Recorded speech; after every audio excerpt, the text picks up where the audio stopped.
Hi சொந்தங்களே, அனைவருக்கும் வணக்கம். நான் ஒரு முக்கியமான பதிவு கொண்டு வந்திருக்கேன். அது என்ன பதிவுனா, பெத்த குழந்தைங்களுக்காக தன்னோட உயிரை கூட கொடுக்கிற தாய்மார்களை நம்ம பார்த்துக்கிறோம். உயிர் என்னங்க, சொத்து சோகம் என்ன வேணாலும் தியாகம் பண்ற தாய்மார்கள் நம்ம பார்த்துருக்கோம் இல்லைங்களா? பெத்த குழந்தைங்களுக்கு சேர்ந்தவங்களுக்காக என்ன வேணா பண்ற தாய்மார்கள் நம்ம பார்த்துருக்கோம், கேட்டிருக்கோம் இல்லையா? அது ஒரு பக்கம் இருக்கட்டும். நான் பார்த்து வளர்ந்தது ஒரு தாய் இருக்காங்க. அவங்க பேர் சொல்ல விரும்பல. அவங்க சொல்றாங்க, நான் பெத்த என்னோட புள்ள முக்கியம். நான் என்ன சொல்லலைங்க, பொதுவா சொல்றேன். நான் பெத்த என்னோட புள்ள முக்கியம், நீ பெத்த அந்த குழந்தை முக்கியம். அந்த குழந்தைக்கு வரக்கூடிய சொந்தம் எனக்கு முக்கியம் இல்லை, எனக்கு தெரியாது.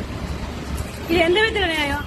அதே மாதிரி என்ன கட்டி கொடுத்த புருஷன் முக்கியம் இல்ல, புள்ளைய பெற்று கொடுத்த மருமக முக்கியம் இல்ல, கட்டி கொடுத்த மருமக முக்கியம் இல்ல. ஆனா மகன் வேணும், மக வயத்துல பிறந்த பேரனோ பேத்தியோ வேணும். அதே மாதிரி அந்த சைடுல தன்னோட புருஷன் வேணும், மக புருஷன் ஆகாது. அந்த மாதிரி தாய் இருக்குதாங்க செய்யறாங்க. 1-2 தாய் 1000 லட்சத்துல ஒருத்தர் கோடியில் ஒருத்தர் இருக்குதான் செய்யறாங்க. அந்த மாதிரி நான் ஒருத்தர் பார்த்து வியந்தேன். நிறைய பேர் பாத்தீங்கன்னா, நம்ம குழந்தைக்கு மீறினது நம்மளோட சொத்து சுகமா இருந்தாலும் சரி, உயிரா இருந்தாலும் சரி, நம்ம குழந்தைக்காக என்ன வேணா பண்ணலான்னு அந்த தாய்மார்கள் நம்ம நிறைய சீரியல் ஆகட்டும் சினிமா ஆகட்டும் பார்த்துருக்கோம். ஆனா ஒரு சில தாய்களா, என்னோட சொத்து, என்னோட நகை, என்னோட பணம், என்னோட காசு, ஐயோ என் காசு, என் சோறு, என்னோட காசெல்லாம் கரையுது, என்னோட அது போகுது இது போகுது அப்படின்னு சொல்லி புலம்புற பெற்றோர் 1000 ஒருத்தர் கோடியில் ஒருத்தர் லட்சத்தில் ஒருத்தர் இருக்கதாங்க செய்யறாங்க. நிஜமா தான் சொல்றேன். என்னோட சொந்த கதையை நான் சொல்லல, நான் பார்த்தது சொல்றேன். சரிங்களா?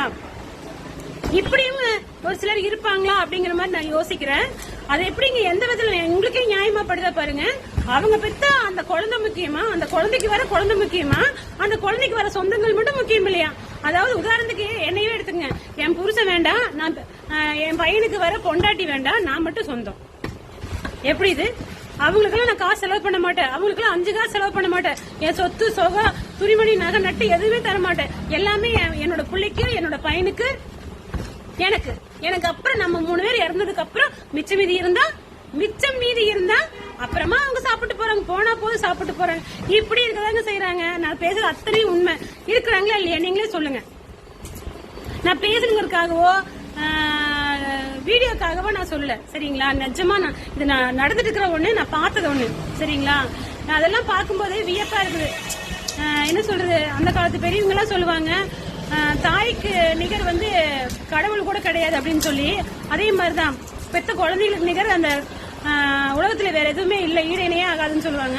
ஆனா ஒரு சில தாய்மார்கள், என்னோட சொத்து, என்னோட பணம், என்னோட நகை, என்னோட சாப்பாடு எல்லாமே எனக்கு மட்டும்தான் சொந்தம் அப்படிங்கிற மாதிரி இருக்கிறாங்க.